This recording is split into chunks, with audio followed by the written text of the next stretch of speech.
Maaf ya Mbak ya, jadi nggak enak. Judes banget soalnya. Jadi saya nggak tahu apa-apa, kaki saya patah. Nah di situ bapak saya telepon, bapak saya bilang berhenti kerja di sana. Saya punya pasangan yang saya awalnya adalah non muslim. Jadi saya punya pasangan yang muslim, sedangkan latar belakang keluarga saya adalah non muslim. Tapi saya bilang, saya mau keluar dari tempat yang baru, tapi saya mau nikah sama pasangan saya, sama pacar saya. Berbagi inspirasi di Inspirasi Berbagi.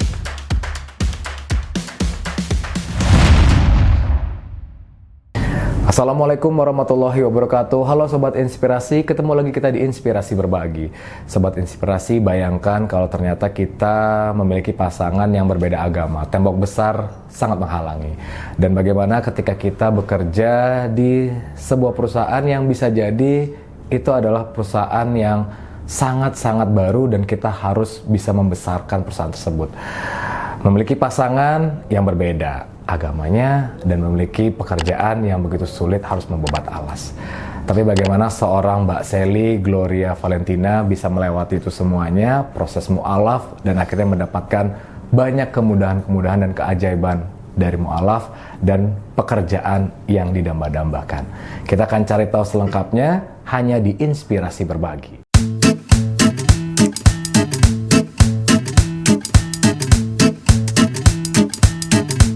Assalamualaikum warahmatullahi wabarakatuh. Hai Sobat Inspirasi, perkenalkan saya Sally Gloria Valentina, biasa dipanggil Sally atau banyak sih sebenarnya panggilannya, ada Sally, ada Selfie.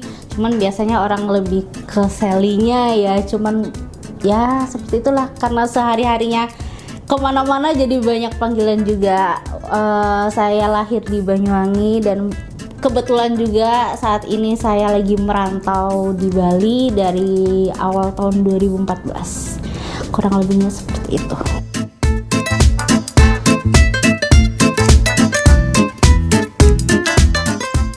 Untuk saat ini saya bekerja di PT Sonton Food Indonesia. Alhamdulillah dipercaya sebagai prinsipal untuk wilayah Bali. Mungkin next bisa ke wilayah-wilayah lainnya. Kurang lebihnya seperti itu.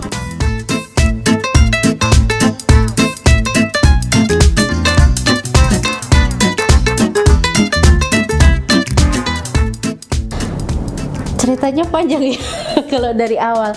Jadi di tahun 2014 itu ketika awal lulus sekolah, orang tua menghendaki saya untuk kuliah. Mungkin seperti anak-anak yang lainnya, jadi supaya anaknya ini punya gelar sarjana. Tapi karena dari awal waktu sekolah, jadi ceritanya saya itu pernah berjualan, sudah tahu cari uang, udah tahu cara pegang uang sendiri. Jadi saya lebih tertarik untuk mencari uang sendiri gitu daripada kuliah kan harus berpikir lagi nih, udah berapa tahun sekolah, prosesnya seperti itu, belajar lagi. Jadi saya memutuskan untuk bekerja di Bali. Jadi awalnya itu tahun 2014 saya ke Bali. Saya di sana cuman awalnya ngeliat-ngeliat dulu. Jadi saya tinggal bersama tante dan paman saya, ngelihat situasi di Bali itu seperti apa, orang Bali itu bagaimana, kemudian adakah pekerjaan yang cocok dengan saya. Di bulan Septembernya itu saya pertama kali kerja itu di salah satu oleh-oleh yang ada di daerah Batu Bulan Sukawati sana. Itu cuma 1 hari doang karena nggak kuat, harus berdiri selama seharian, ada tamu, ngelayan tamu kayak gitu. Aduh, kayaknya bukan saya sekali pekerjaan seperti itu. Akhirnya terus cari, dapat lagi distributor bahan bangunan dan saya ngerasa nggak cocok juga. Saya cuma 3 bulan aja di sana. Akhirnya saya bertemu dengan dapat info sih awalnya. Jadi ada anaknya tetangga yang punya distributor bahan kue di Bali dan kebetulan kita berjodoh di situ. Saya berapa tahun ya? Lebih dari 5 tahun, mungkin sekitar 6-7 tahunan saya ikut beliau. Dari awalnya saya yang membantu satu admin, kemudian dipercaya lebih bisa ya alhamdulillahnya. Terus kemudian ketemu dengan satu orang yang pada saat itu memang distributor saya pegang produk Sonton. Jadi ditawarin lah saya bekerja di sana, dan alhamdulillah jalannya memang semuanya dipermudah ya. Kurang lebihnya sih seperti itu gitu.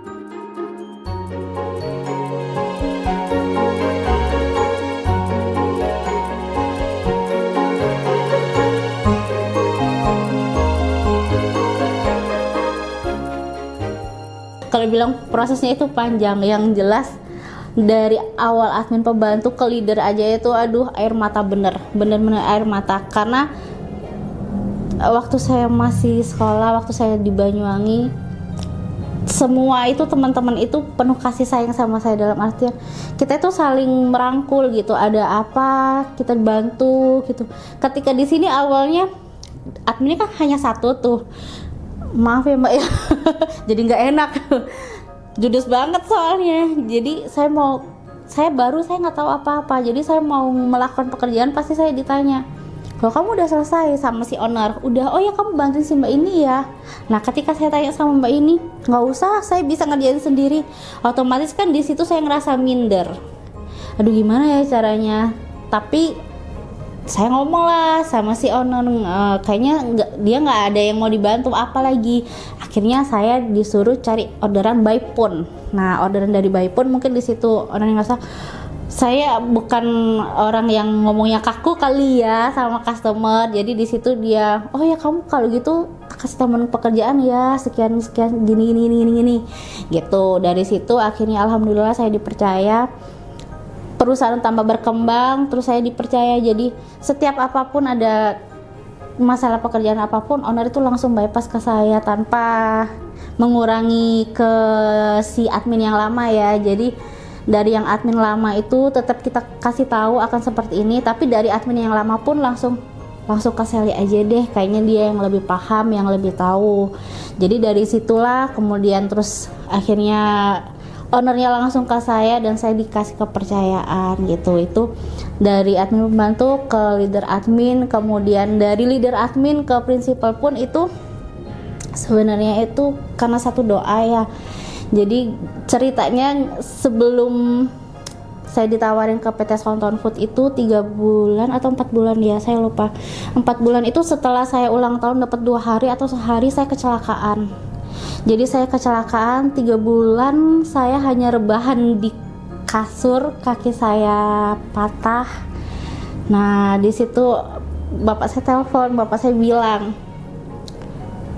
berhenti kerja di sana, yuk cari kerjaan baru. Tapi di saat itu saya punya konflik dengan bukan konflik yang gimana ya, cuman konfliknya ini saya punya pasangan yang saya awalnya adalah non muslim.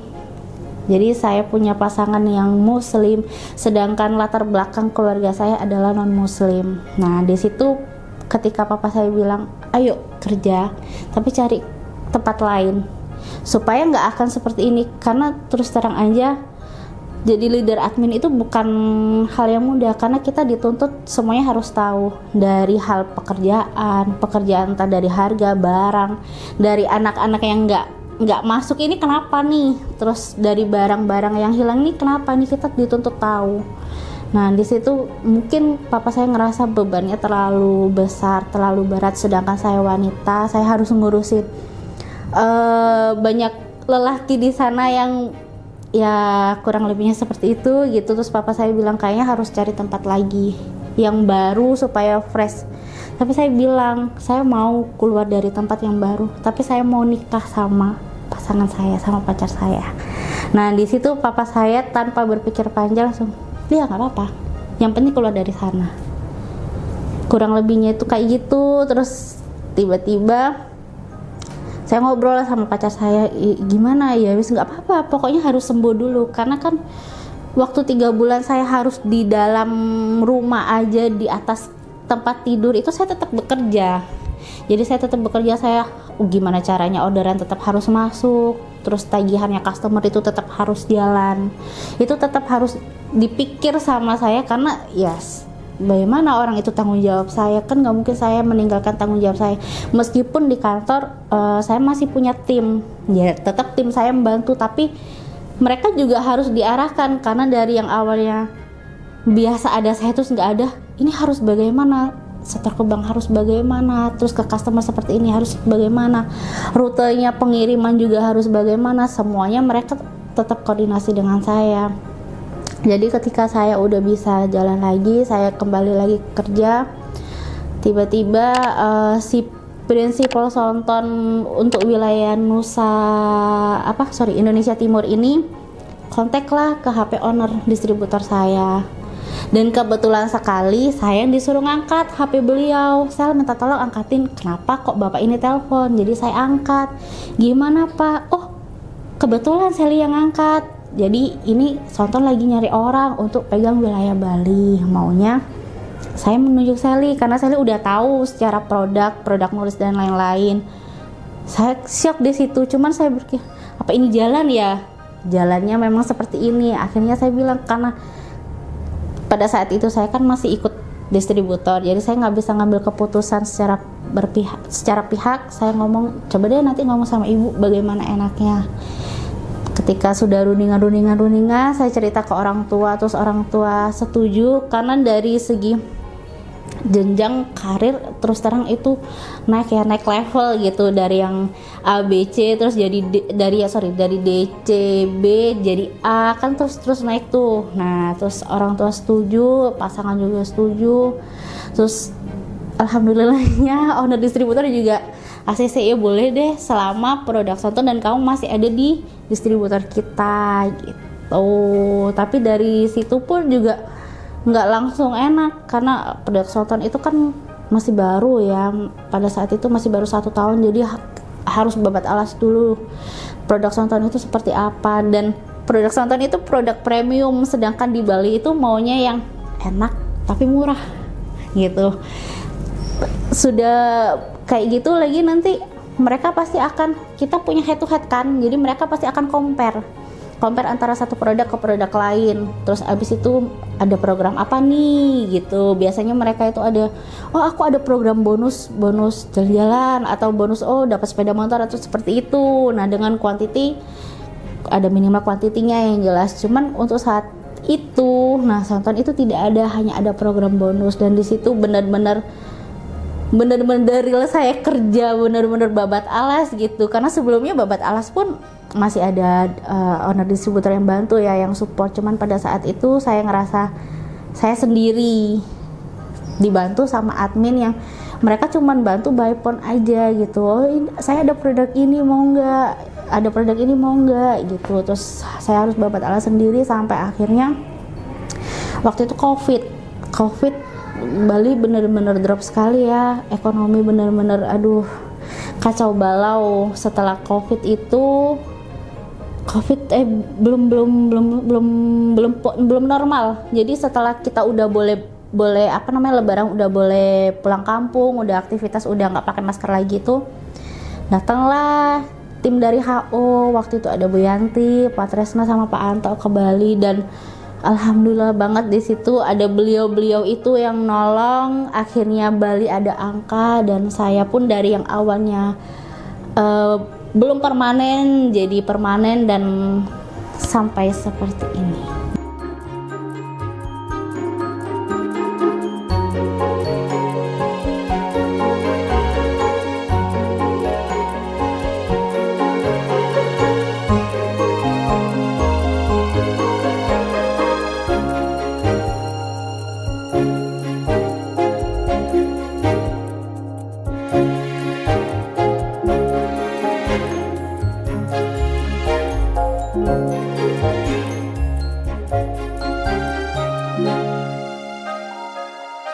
Terus terang pada saat itu saya berpikir cuma satu customer.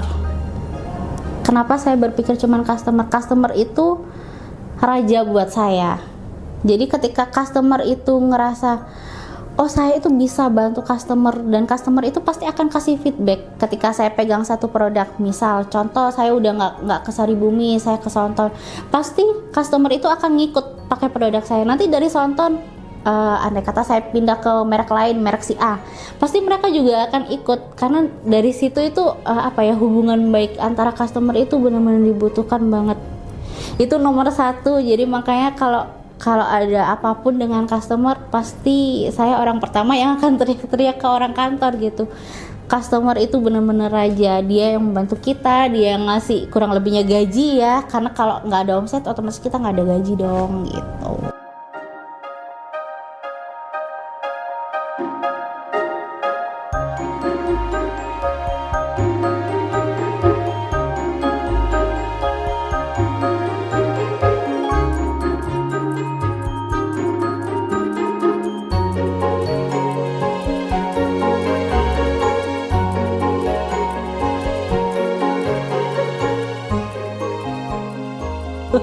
Jadi kalau bilang mualaf itu panjang ya prosesnya. Saya berpacaran sama suami yang sekarang itu berapa tahun ya, sekitar 5 tahunan. Dari proses 5 tahun itu sebenarnya ceritanya itu saya sama suami sama-sama suka pada saat sekolah. Cuman karena ada dinding di antara kita tidak melanjutkan. Kita nggak pacaran ya, waktu sekolah nggak pacaran, kita cuman suka-sukaan doang gitu. Jadi ketika lulus sekolah kita lost kontak.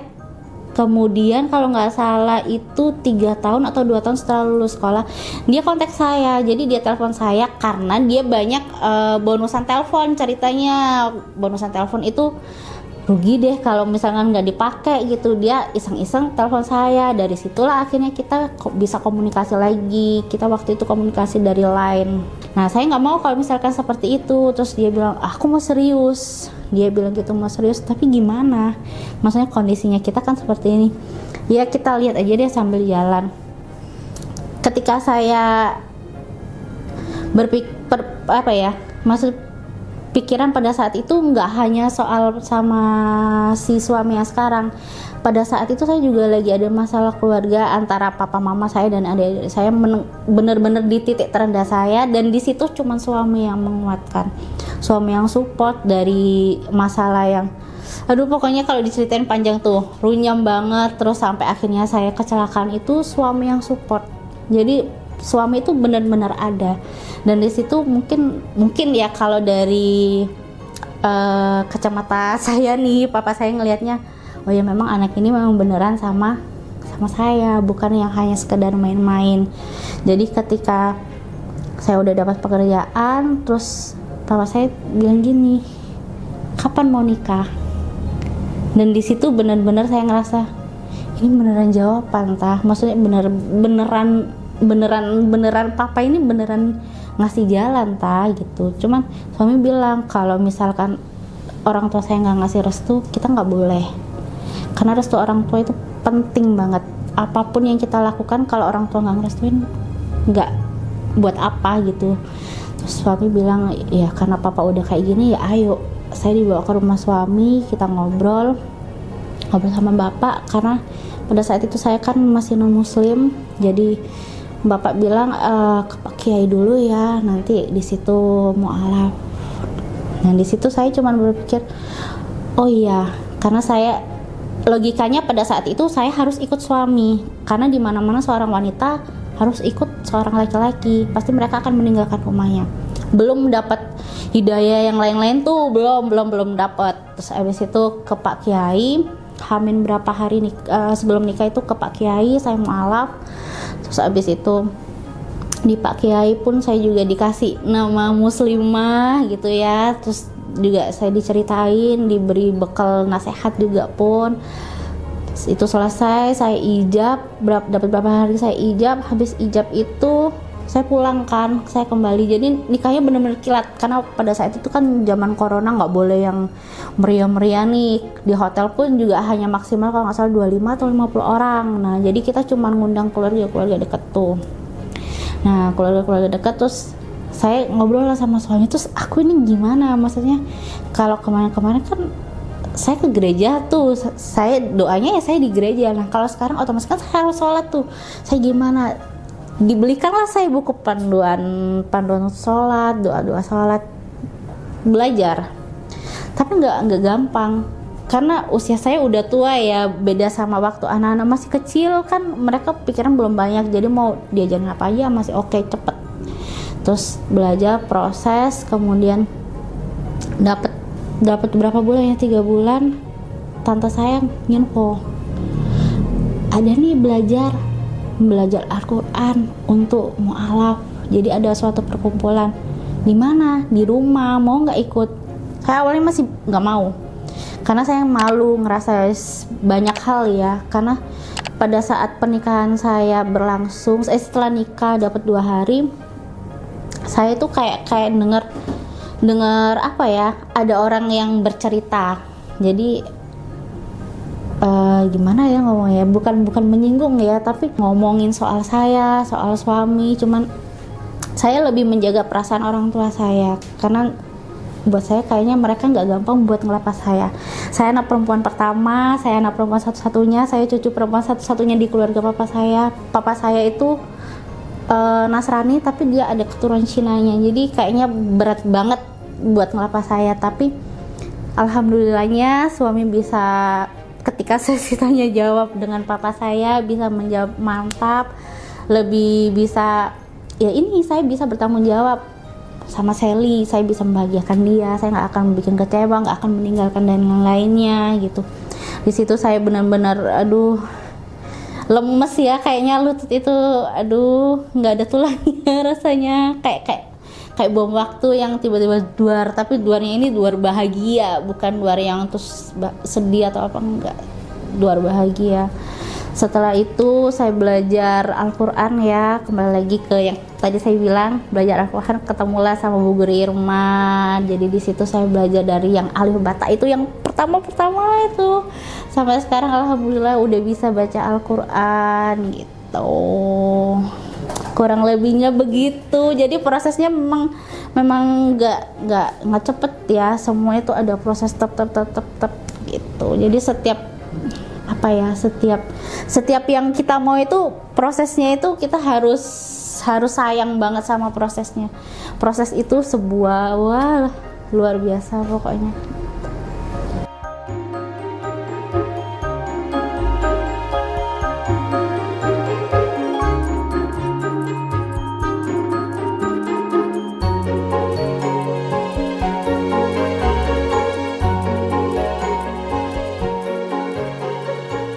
Kalau dari segi pekerjaan terus terang itu luar biasa ya. Kayaknya saya tuh ngerasa itu ada jalan terus. Jadi ketika saya ngerasanya bener yang kayak awal tadi itu drop, karena saya ngerasa production itu mahal, jualnya susah. Tapi ketika saya udah nikah, terus saya udah tahu sholat, saya udah tahu alif bata itu seperti apa, kayaknya customer itu datang sendiri. Jadi kayak saya tuh udah nanam nih kemana-mana, kan belum ada yang panen tuh. Jadi ketika saya udah nikah, terus saya udah tahu bacaan itu kayak panen satu-satu. Jadi saya tinggal panen aja nih, satu datang gitu.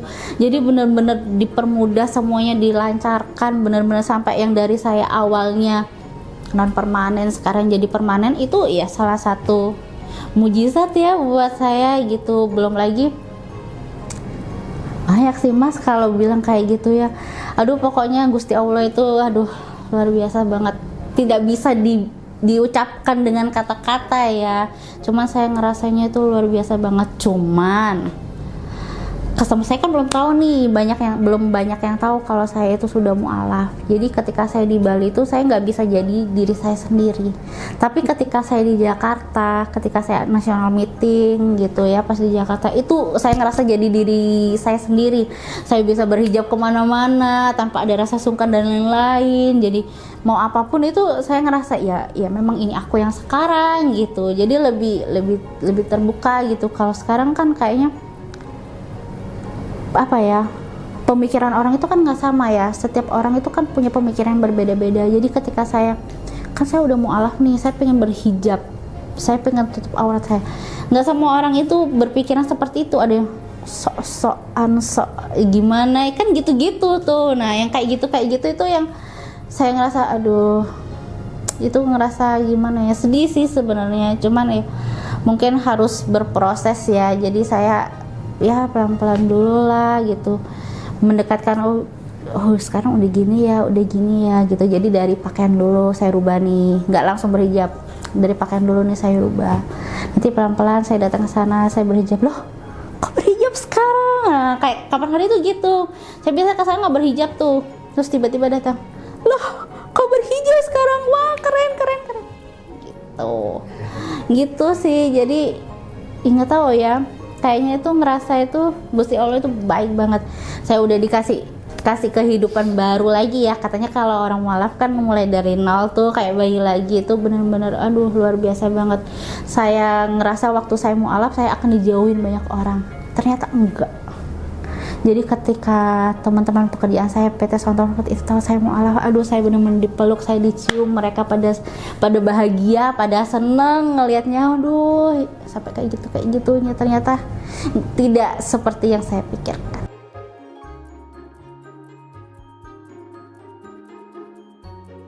Yang punya usaha roti di Bali nih, ketika lagi mau cari butuh sele bisa hubungin saya. Kalau nggak tahu nomor saya bisa hubungin Mas Oman kali ya. Nanti kita tektokan di belakang deh. Jadi bisa cari produk Sonton, karena produk Sonton itu memang nggak ada di TBK, jadi semuanya by distributor aja. Tapi kalau misalkan teman-teman sobat inspirasi memang lagi pengen usaha roti nih, atau mau usaha kafe atau usaha yang lain, bakery dan lain-lainnya, bisa hubungin saya. Nanti saya kasih sampel, saya kasih support, ada technical dateng deh sampai produk itu jadi gitu. Inget loh ya, maksudnya barang kualitas produk itu tergantung dari barang yang kita pakai. Jadi kalau pengen produknya itu laris manis, pakai kualitas yang bagus. Kualitas bagus itu yang apa? Ya yang Sonton itu tadi, ada harga, ada kualitas gitu.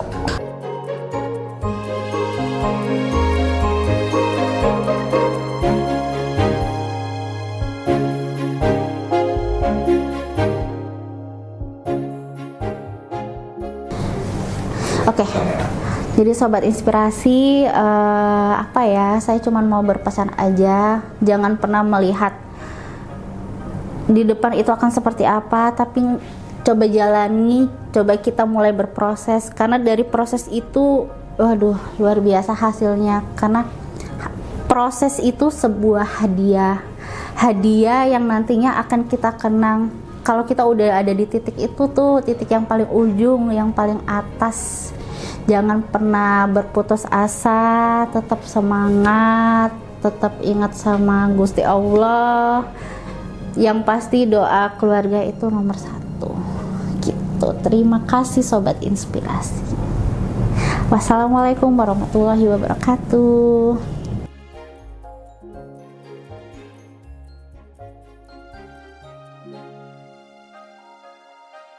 Sobat inspirasi, dari Mbak Sally kita bisa belajar banyak ya, bahwa ternyata keyakinan yang kuat, kegigihan, loyalitas yang tinggi membuat kita bisa menapaki jenjang karir yang kita inginkan. Dari seorang admin pembantu menjadi leader admin sampai akhirnya bisa naik ke level berikutnya, yaitu jadi prinsipal dari PT Sonton Food Indonesia.